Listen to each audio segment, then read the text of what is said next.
नमस्कार दर्शक बंधु उत्कल 24 न्यूज को स्वागत करुच्ची। आसतु नजर देवा आज खबर उपरे।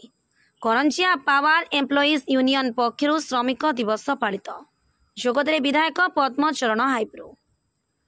समग्र देश में विश्व श्रमिक दिवस पालन करा परिप्रेक्षी मयूरभंज जिला करंजिया विद्युत विभाग पावर एम्प्लॉइज यूनियन पक्षरु करंजिया और रायरंगपुर डिविजन मिलित आनुकूल्य उक्त दिवस आडंबर सहकारे पालित हो सकाळे यूनियन कार्यालय समस्त सदस्य उपस्थित रही मुख्य अतिथि द्वारा श्रमिक दिवस पताका उत्तोलन करा जायथिला। उक्त अवसर में स्थानीय बाईपास स्थित साई सागर सम्मिलनी गृह एक साधारण सभा यूनियन सभापति श्रीजुक्त आर्त बंधु विश्वाल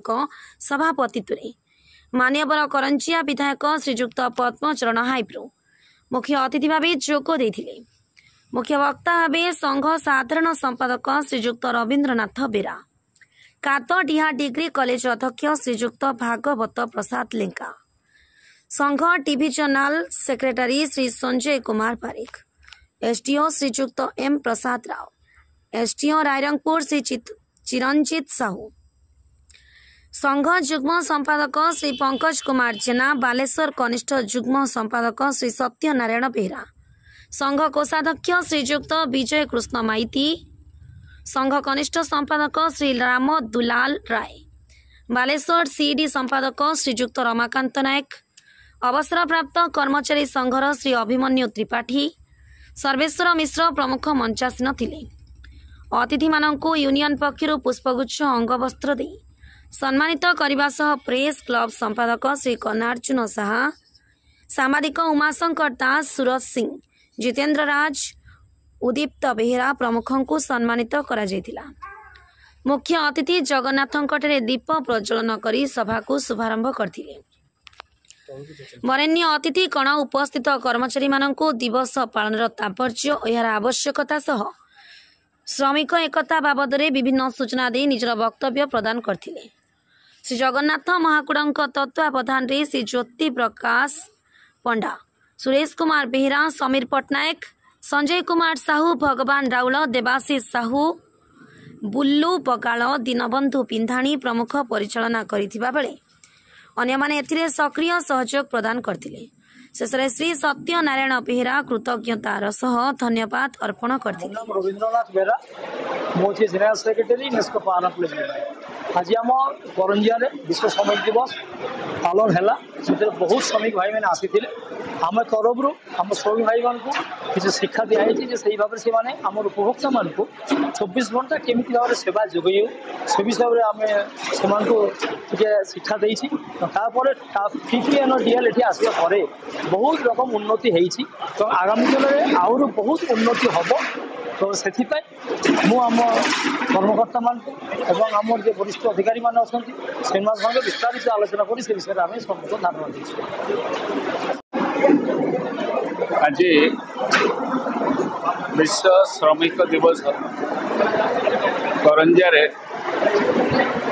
आमर टाटा एम्प्लॉइज यूनियन तरफ पालित एथिरे आमर श्रमजीवी जो माने श्रमिक भाई माने पावर टाटा पावर काम काम कर एकता बल एवं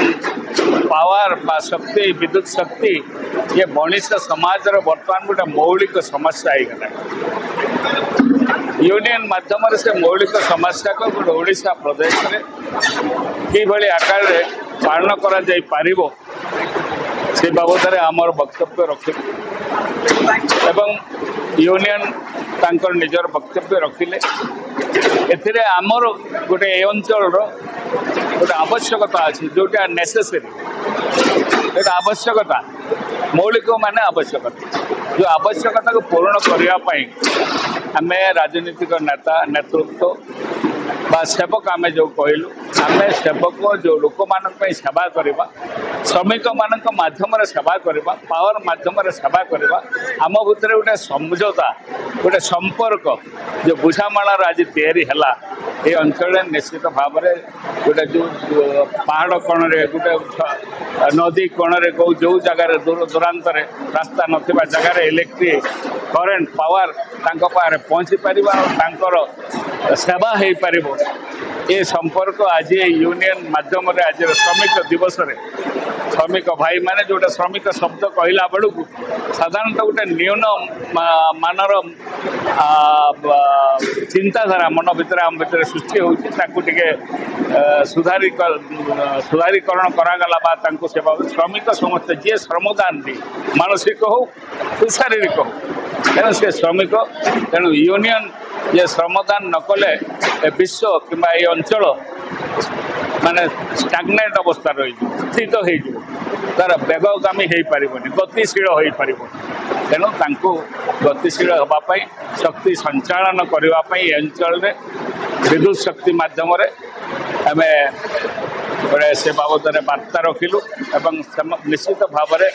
आम पावर एम्प्लॉय यूनियन को मयूरभंज जिला करंजिया दिनेश कुमार नायक रिपोर्ट उत्कल 24 न्यूज।